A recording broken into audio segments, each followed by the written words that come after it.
Marami pa rin ang hindi makapaniwalang nakakapag-guest na si Asia's multimedia star at kapuso star Alden Richards sa kapamilya noontime show na It's Showtime na ume-ere naman sa GMA Network tuwing tanghali.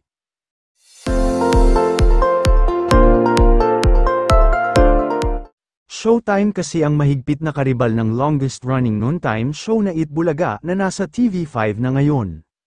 Si Alden ay sumikat ng husto nang mapabilang sa Eat Bulaga bilang host, lalo na sa phenomenal love team nila ni Maine Mendoza na aldab sa kasagsagan ng kalye-serye.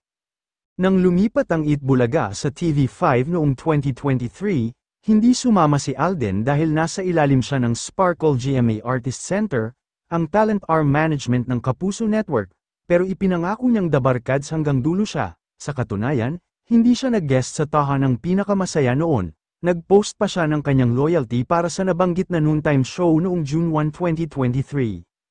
Pero sa It's Showtime, nakakadalawang guest na si Alden, ang una ay noong 2023 para sa promotion ng MMFF movie nilang Family of Two ni megastar Sharon Cuneta.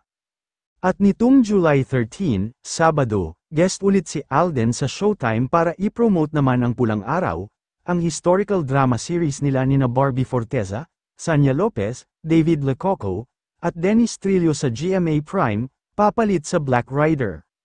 Dito ay natanong pa nga siya ni Kim Chiu kung ano ang mensahe niya sa kanyang inspirasyon. Nakitaan patuloy sila ng chemistry kaya humihirit ang fans na pagsamahin din sila sa isang proyekto. Tutal, open na ang collaboration sa pagitan ng dalawang dating magkatunggaling network.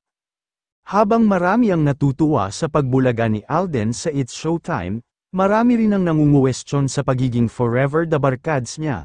Makikita ito sa comment section ng anunsyo ng kanyang pagbisita sa nabanggit na noontime show, subalit pagtatanggol naman ng fans, natural lang daw na mag-appear si Alden sa Showtime bilang noontime show rin ito ng GMA Network. Hanggang dito na lang, ano ang masasabi mo sa balitang ito? Paki-comment sa ibaba. Huwag din kakalimutan mag-subscribe at i-click ang notification bell para lagi kang updated pag may bago tayong upload.